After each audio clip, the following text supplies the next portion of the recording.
All right, man. All right. I just want to welcome everybody back for another segment in the Get to Know Our Athletes for the All American Kettlebell Open. Right now, I am having the pleasure to sit down with grateful Geoffrey. Uh, Geoffrey, man, what's up? Not much, my brother. I just finished a class teaching at a community center. I'm assembling a fitness community here on the Jersey Shore, just about an hour north of where we'll be in Atlantic City. So yeah, just That's putting awesome, things man. together, growing the energy and the support and the camaraderie and everything like that. Nice. That's awesome. You Yeah. got yourself a nice little team coming down with you this year. I've got one, which is more than Uh-huh. last year, which was Uh-huh. I was the one, and I was the one with a bum broken toe and a aching shoulder. So Yeah. yeah, this year will be better than the last. So it'll be two on Team Grateful Sweat, and I'm excited for Nice. that. Yeah. Yeah, I was gonna say that you did manage to get to the competition last year, but you were unable to compete because of an injury. Yeah. But we still got you out there, and you helped out tremendously, and we appreciate that. Yeah, and I'll be juggling a bit more this year with my own performance and Christy, my athlete, but I'll be Hmm. helping the same way, judging, moving kettlebells, getting numbers to people, whatever I need to do to just help make it an awesome event like it was last year. Yes, sir. Yes, sir. What are you competing in this year? So I asked specifically, and it wasn't too much of a stretch, but I'm doing single bell clean and jerk. So Oh, five nice. on one, five on the other. Um, my thing last year was I broke my toe, showing Hmm. my wife how agile our dog is. We were jumping over logs, and then I jumped on a slippery log, and just she said it happened so fast, and I feel the same way because all of a sudden I was on the ground with my feet over my head, but then when one of my toes came down on that same slippery log, I just jammed it, broke my big toe really bad. It took Oh man. months to heal up. It took months even afterwards for I think the flexor hallucis, the muscle that makes your big toe go like that. I was having Hmm. insane pain and cramps in that muscle. So like it was a surprisingly hard recovery.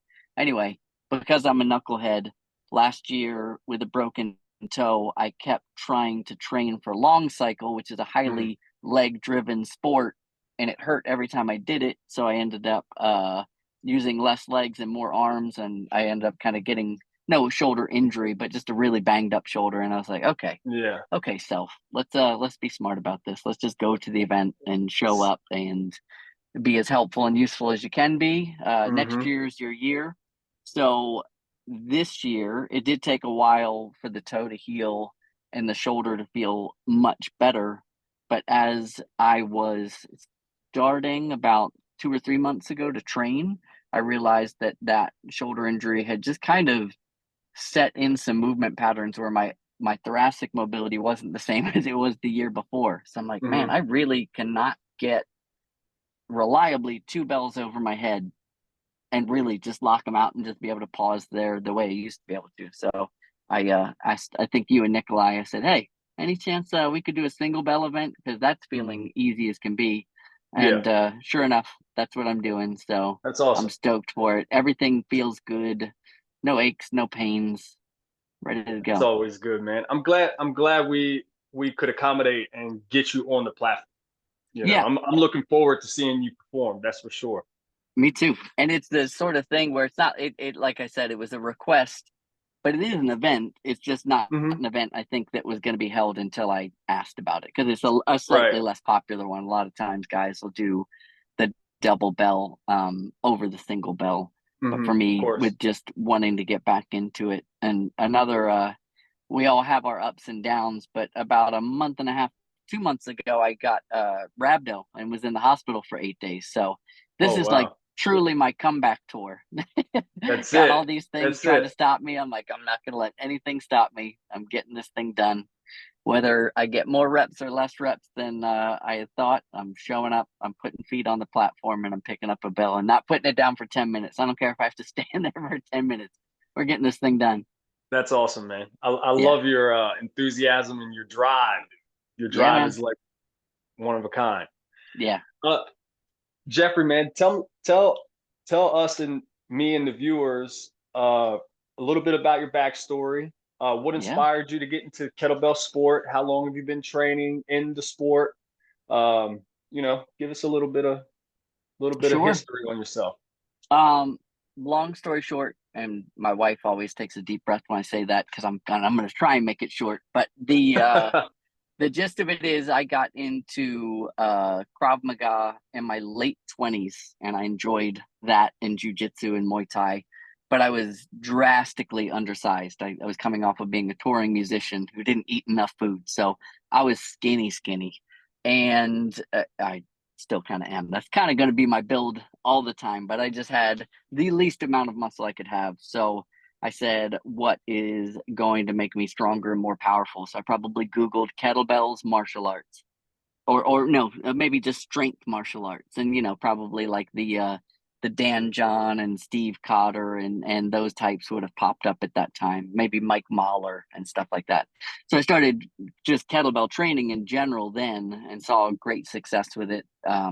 So much success that I was gaining muscle and getting faster and more powerful that my peers at the Krav Maga gym asked me if I wanted to start doing strength training classes. So that's where that started. And like all things, if you really love something, you dive deep and you see all the sides of it. So I'm like, okay, there's this kind of hard style thing, and then there's this kettlebell sport thing. And man, these guys and gals, these Russian 14-year-olds can throw away weight or throw around weights that I can't even imagine doing for 10 minutes, let alone like 1 minute. And I'm like, okay, got to see what's up with that. And Yeah, I started training with a coach, and my kind of door into it was a uh, um, Bolt, which I don't know if it's an organization that is still around, but it was a very accessible kettlebell organization in that you it did 10 is. minute. It is? Uh, it's the IKLF, and actually, it's run by Audrey Bergio, Oh, and cool. Yeah. Yeah. currently she's doing a lot of stuff with kettlebellevents.com, and that's Ian Gallagher out of San Diego, California. Awesome. I know she's located out at in Colorado somewhere. Yeah. Uh, so Bolt is still a thing, and we're going to have some last minute Bolt things at the All American this year too. Like, Oh, right, cool. so right at the end, we're going to be throwing in a pentathlon and some Bolt stuff. So Nice. yeah, yeah. So So I'm that's glad to cool. hear it's still going because at the time, doing a 10-minute set without putting the bell down, for some people, for me, it was like, okay, I love the challenge, but for other people, it sounded too scary. So when I found Bolt, I started bringing teams. I was training out of a CrossFit gym, and these people had all gas tank all day long. So I was like, man, if I just get their technique kind of tight, they're going to be okay. They're going to be just fine, and they were. It was great. We were winning Bolt gold medals, and it was great. And you could put the bell down. I tried to tell my athletes, like, if you can, don't. Let's like Right. train for the big thing, but if you need to, like, let's train hard and let's perform hard. And then if you need to put the bell down, and that's going to be the difference between a good competition or a bad one, do what you got to do and let's finish strong. So that was my doorway in. Did a bunch of Bolt events. It kind of went away, and I kind of went away. And then I moved to Maui with my wife, which was where I was living when I saw last year's Mr. America Kettlebell Open posted up, and I knew we were moving back. So I signed up sight unseen. I didn't really know you. I'd heard of pro kettlebells, but wasn't really in that world as much anymore. And I just said, okay, this is what I want to do. So that takes us up to modern day. Yeah, I remember you reaching out last year. You said you were on your way back to Jersey, Yeah. and you wanted to come out and see what it was all about. I remember having conversations with you last year. Yeah. Yeah. It was a part of me finding my tribe again, Hmm. because I knew I was moving to a new place in New Jersey. I know that I am happiness when iron sharpens iron. So when I'm in association with or know or I'm close with people who are getting after it, like, I'm really thriving. I'm doing well Hmm. in that at that time. So I just knew, like, I'm going to come from Maui to New Jersey, where my wife's family's from, but I'm not from there, so I need to meet my people. Yeah, That was the idea behind it, and I did. for sure, man. Yeah, Yeah, we're happy to have you too. yeah. Uh, Thank you. I follow you on Instagram and on Facebook, and Hmm. I see your workouts, man. Kettlebells, sled drags. You're You know throwing it. around doggone big old clevises from boats. Yeah.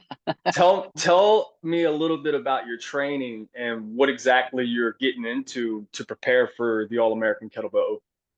Yeah, so I have always enjoyed varied implements. After, once you're weird enough, like 15 years ago, I'm the guy swinging kettlebells and wearing Vibram five fingers. Like once you're that weird, you might as well go all in. So I remember for a winter of my life, I trained outside only, even though I had at that time one of the nicest, bougiest gyms to train in. But I just trained with logs and rocks and pre-made, like handmade atlas stones that I made, and like I just did that. So I just said, let's push the boundaries a little bit and always do hard things. This is kind of inspired by Dan John and the guys at Westside, where you're not constantly varying so much that you never get good at a thing, but you train with implements that actually challenge you, so that on competition day, when you're just using a straight bar, or just when you're just using a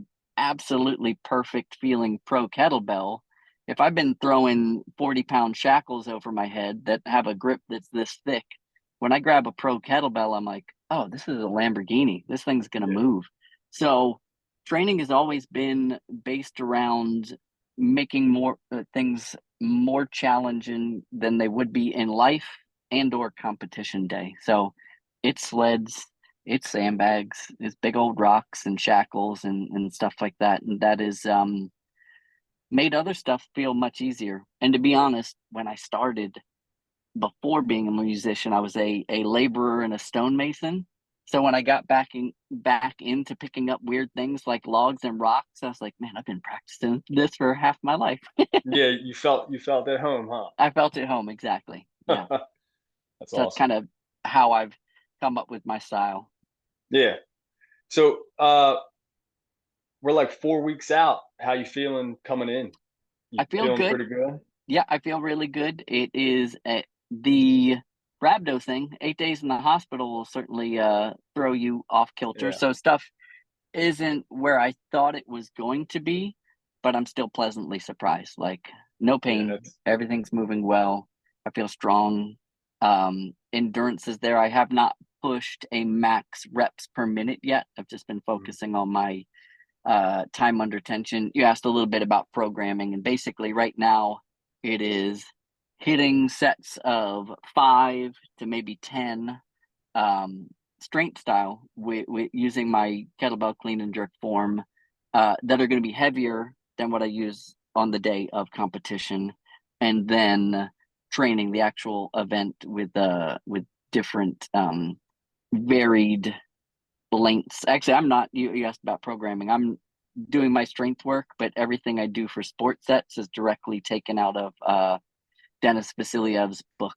That hmm there's a table in there where, like, I think day one is something like 6 sets of 1 minute with 2 to 3 minutes rest, whatever it may be. hmm And then by the end of week two or something, you have a 5 minute test. By the end of week four, you have a 7, a 10, stuff like that. So that's how I've been going with that.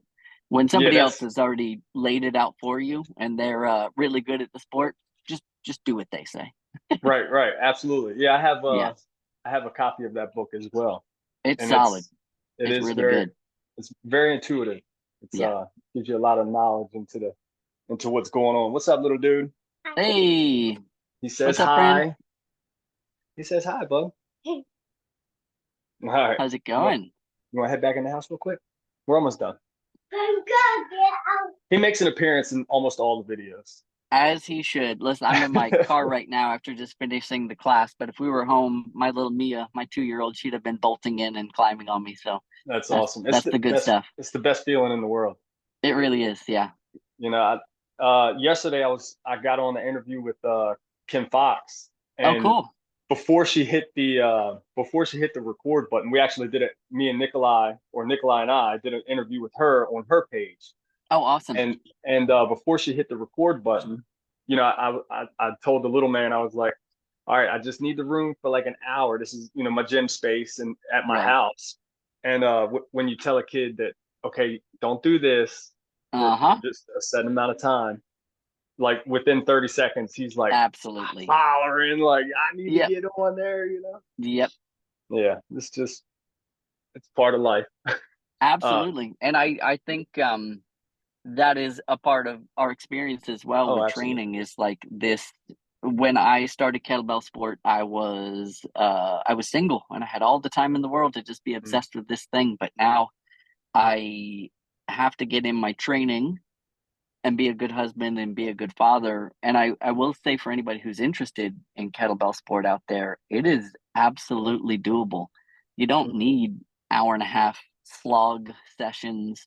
You focus on your form and your precision and kind of tuning in to what your body is telling you and what your bell is telling you at lockout and everything like that. And the client I just worked with, she says that almost every single time she leaves with more energy than she came out with. I yeah, was like, that's absolutely. good. That's like one of the points. I mean, Yeah. that's one of the, like, you don't want to leave broken and completely like Amen. and you don't want to Yeah. kill the people that are coming in, that you're training. You don't want to absolutely slaughter them because they won't want to come back. You know, I think we froze up there. Uh, can you hear me?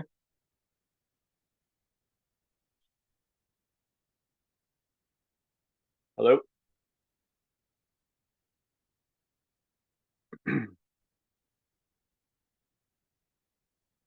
Are you back yet? Should get up and shut my door.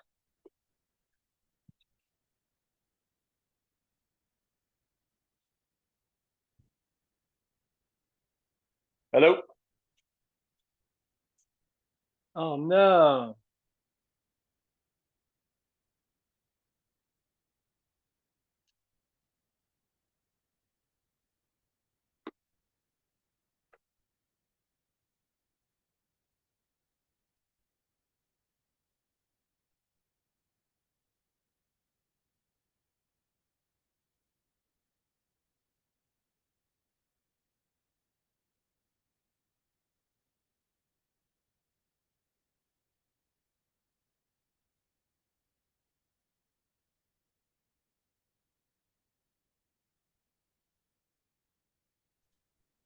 Hey, you still There he there? is. Yes, sir.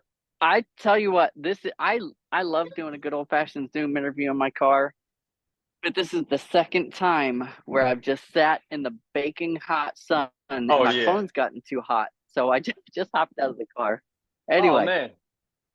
All right, I'm gonna make sure this thing is gonna record again. Oh, we're still recording. Oh, so there we go. you actually didn't leave. You just paused. It just paused. It told me you left, but I No, still. my phone just shut down. I could feel it getting hot in my hand. I have a black phone case on it Oh too, but I'm yeah. just hanging out in Hmm. my car enjoying the post workout sweat and Nice. talking to you, and then my phone shuts off. The last time that happened was about a decade ago, but I should have known better. Anyway, Yeah. Well, good to be look, back. I'll try to speed the process up a little bit so we can get you going. I know you train a couple athletes yourself. Hmm. What is some advice you would give to a beginner who was thinking about competing? What Yeah, what what kind of advice would you give this person? I would tell them that it is absolutely accessible. It is infinitely scalable in that you could use a host of different weights and you can start going with aiming a little lower in your reps per minute, just meaning how many uh, solid, clean, and jerks or snatches you get per minute, and really pace it for yourself. It's kind of similar to a turkey trot 5K, where yeah, of course it's going to be challenging, but it's going to be fun and it's really accessible. You're going to see people of all ages and sizes, and they're all going to be finishing with a smile. maybe a little bit of a before the Uh-huh. smile comes, but it always ends with a smile afterwards. Hmm. And it's just a great community, which, like I said, I knew when I signed up for last year that I was doing it to find my people. And if you guys are out there saying, "Hey, I kind of want to do hard things. I like that." And hey, I want to find my people. It's time to go. This could be it, huh? This could be it. Absolutely. Yes, I totally agree. That's 100% correct, sir. Yeah, you'll meet So, great people as well along the way. And I'll tell you this, like last year, a thrill for me without being a fanboy was getting to just shake Dennis's hand. And hmm you know, Russians sometimes get a bad stereotype, and I was like, I'm gonna go to shake his hand, and he's gonna just crush my hand into a million pieces of dust. And surprisingly, it was met warmly with a hmm smile and not a hand crushing handshake. And he's just the nicest guy ever. And like, just there are few sports, where some of the tops of the sport are so inviting and kind and generous with their tips and their support of you, whether it's your first meet or your second meet, whatever. Like it's really cool in that way. So anybody thinking about doing it, it's everything it's cracked up to be and more. And another thing about it, when we think about training, like if I just wanted more muscle and I was just training for that, sometimes when the more muscle doesn't come right away, the feedback isn't there. But when I think about, okay, I'm going to train for the quality of reps, and I'm going to really tune into how I'm doing in each set, like you find yourself progressing pretty fast, and you get a lot of really great feedback. So anybody thinking about it as well, that's a great selling point, is you're going to notice yourself getting better, and that's empowering. Absolutely. Yeah, I don't think I've ever met a more humble and down to earth guy than Yeah, both Dennis Vasilev and Steve Cotter. Both of them guys are just, big you know, time. they're at the, the top of the pyramid when it comes to kettlebells. Dennis with Absolutely. kettlebell sport, Steve with, movement specialty, Yeah. kettlebell fitness, and I don't think there's more humble. You don't get no more humble than those two guys. Mm-mm. Nope. Uh, Yeah, it was it they. was such a pleasure to meet both of them, and I had been working under Steve for a good 3 years, and Mm-hmm. I finally got to meet my mentor, my sensei, and Isn't that it was cool? oh, it was amazing. So Yeah. I agree there. Yeah. Um, I'm gonna hit you with one more question, and then we'll get you out of here. All Uh, right. what does competing at the All American Kettlebell Open mean for you, and what do you think it's going to do for you as and your growth as an athlete? Yeah, let me try not to cry for this one. So what this really means for me is that I keep showing up for myself no matter what. Like I don't stop, and I am very much used to being an underdog. I took a very underdog attitude a long time ago when I was in an unsigned band, and you just have to work so hard to just get any kind of traction. When I was starting as fitness as a really underweight guy, where I'm working with a bunch of big, just absolute killers, like I knew I need to prove it to myself and to others that I know what I'm doing and I am fully capable.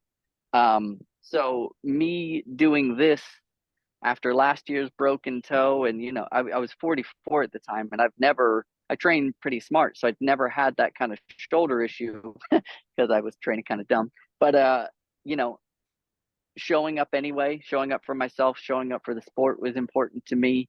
Um, and then this year, getting rhabdo and being in the hospital for 8 days, it would have been really easy for me to say, "Nah, I can't do it." It still could be. I could still make that excuse. That would be Mhm. somewhat valid because, like, I am still. I'm not quite sure if at this point it's central nervous system or muscular, but like things aren't as easy as they were just 2 months ago. Mhm. And I could make a lot of excuses, but I am just going to keep showing up, whether I get the lowest score of the day, whether I move the least amount of poundages. Like, I just don't care. I will show up. I will do my best. And according to Coach John Wooden, the definition of doing your best is just showing up and giving all you could that day. And whether you win or lose, when you do your best, you succeed. So that's how I'm bringing it. So that's Yes, what it's sir. doing for me. I Yeah, love that mentality, man. You got a very good mentality. I can't wait to see you perform, man. me too. I'm stoked. I can't wait to see you. Yes, for sure. Geoffrey, thank you so much for your time. Yeah, This interview will be put up on YouTube, and I'll do cool. some snippets and have it up on Instagram. Yeah, you'll probably need to Uh, cut out that 1 to 2 minutes where I was blowing on my iPhone in a parking lot so it cooled down. But yeah, that's Sorry. awesome. I will share it all as well. We got to get the word out about how cool and accessible and fun and hard this sport is, and how rewarding it is in the best Yes. ways. Yes. You know, I just want to be a part of that movement, so we're just doing what we can. You are, and I notice it. I just want you to know that I met you last year, and I've just seen great momentum in your part. I've seen your bell weights moving up. I've seen the reps get cleaner. It's like really cool to see that as we watch each other develop. Yes. Thank you, sir. All You're right. welcome. I'll see you in October. All right, I'll see you then. All right, man. Try to All right, stay healthy. you know it. All All right, right, man. peace. Bye.